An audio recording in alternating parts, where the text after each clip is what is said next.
On my wedding day, my husband jumped into the lake to save another woman. The guests looked at me like I was the punchline. I stood in the wedding hall for 3 hours. The red candles burned down to a stub. My dad showed up. He didn't look at anyone. He lifted my veil. Sweetheart, come home with me. That 10-mile bridal procession, we carried it right back. That night, the general came back soaked, stared at the empty bridal room, and froze. They said he knelt outside my father's place all night until his knees were torn raw. My dad sent one message. You want my daughter? Try again in your next life. Half the candle was already gone. My veil was heavy, gold thread phoenix on top. My neck was aching. The hall was dead quiet, the kind of quiet that's full of gloating. I could hear the guests whispering like flies buzzing around my ears.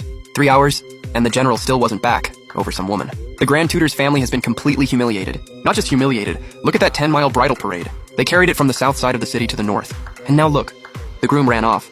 I didn't move. My body was already numb. Today was supposed to be my big day with Xiaoche. An hour earlier, we were about to do the bows, 3 bows, 9 knocks, when the officiant's voice rang out across the general's manor. A servant came tumbling in, yelling that Miss Lu fell into Kingston Lake behind the residence. I felt Xiaoche go stiff. He didn't even turn to look at me. No hesitation. His red wedding robe flashed past, and he was already out the door. Like a gust of wind, he swept away the celebration, and my dignity with it.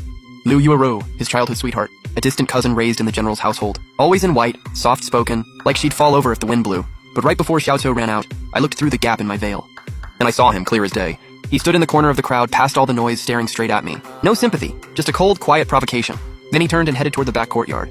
And then the news came he'd fallen into the water. In the hall, the guests went from shock to whispers to openly watching the drama. Xiao Xiu's mother, my would-be mother-in-law, finally couldn't sit still. She walked up to me, her voice full of impatience and bite. Han Yue, you're a proper young lady. You should know better. Yue Ru is frail. She came to drink at your wedding, and that's why this happened.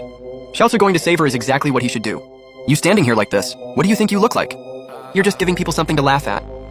My throat felt like it was stuffed with burning coals. I couldn't get a single word out. Know better? At my wedding, my husband ditched me to save another woman, and I'm supposed to know better. I'm supposed to watch him risk everything for someone else, while I stand here like an idiot. Wearing this ridiculous veil, taking everyone's pointing and mocking. Why don't you just take the veil off yourself? Or are you waiting for Xiaoche to come back and do it for you? When she saw I still didn't move, her tone got worse. Stop putting on that Grand Tutor's daughter attitude. Once you enter the general's household, you follow the general's household rules. My dad raised me on rules and restraint. I spent 18 years learning proper. And on my wedding day, all my dignity got ripped apart in the ugliest way. My hand at my side clenched my sleeve so hard my nails dug into my skin. I couldn't fall. A daughter of the Shen family doesn't fall at a moment like this. The candle flame dropped another inch. Half the guests had already left. The rest stayed for one thing, the ending, so they could watch a better, more complete joke. Xiaoqi's mother went to the back hall to rest, and before she left, she tossed out one last line. Unbelievable. In the huge hall, it was just me, and the dowry so priceless it felt cruel. Right when I felt like I was about to collapse, like my bones were coming apart, there was a commotion at the door. Someone walked in backlit by the sun, a face that didn't need anger to command fear. No expression at all. It was my father, Grand Tutor Shen Jing. From the moment he stepped in, his eyes never left me.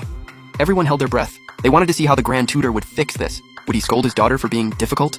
Or would he swallow his pride for the general's household? Beg for a perfect ending? My dad said nothing. He just raised his hand and gently lifted my red veil. The second it fell, the tears I'd held back for hours finally spilled out. I saw my father's eyes that read endless memorials and saw through the world. And there was no blame, no disappointment, only a tidal wave of heartbreak for me. Sweetheart, come home with me. His voice was steady like always, but rough in a way I'd never heard before. I couldn't hold it anymore. I broke down. He didn't say more. He just turned to the Shen family guards he brought with him and gave his second order. Take the young lady's dowry back, every last piece. Yes. Not loud, but it carried clearly to every corner of the hall. The guards moved in, hauling the redwood chests, each one stamped with the character for double happiness. Quick, clean, no hesitation. The guests were stunned. This wasn't saving the situation. This was wrecking the place. That 10-mile bridal parade, carried back untouched, was worse than a public slap in the face. It told the whole capital one thing. The Shen family's daughter isn't marrying into this house. I followed my dad step by step out the door. The moment I crossed the hall's threshold, my back straightened again. The wind dried my tears and blew away my last bit of fantasy about Xiaoche. From North City to South City, it was glorious on the way in, and ruthless on the way back. That road of red looked like a long, bleeding wound carved into the capital.